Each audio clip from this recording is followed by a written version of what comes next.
Yusek, sa nagpapatuloy na pagdinig po ng ICC sa kaso ni XPRRD, may nakikita po ba ang Malacanang na legal o diplomatic implications para sa Pilipinas habang patuloy po itong proseso sa ICC?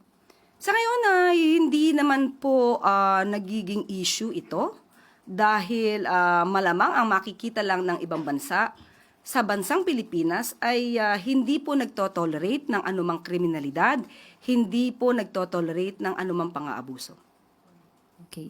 Follow up lang din, Yusek. Paano po titiyakin ng Malacanang na ang isyong ito ay hindi makakaapekto sa kasalukuyang foreign relations sa Pilipinas at sa tingin po ba ng palasyo may epekto ang kasong ito sa political climate ng bansa habang papalapit po ang 2028 election? Kung ang isang tao ay mag-iisip kung ano ba ang ginagawa ng Pangulo at ng administrasyon na ito, mas gugustuhin po nila ang nangyayari ngayon.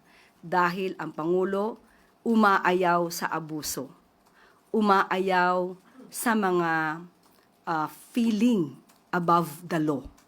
So, doon lamang po siguro hindi po magkakaroon ng anumang issue ito sa atin na administrasyon dahil tumutupad lamang po ang Pangulo sa batas.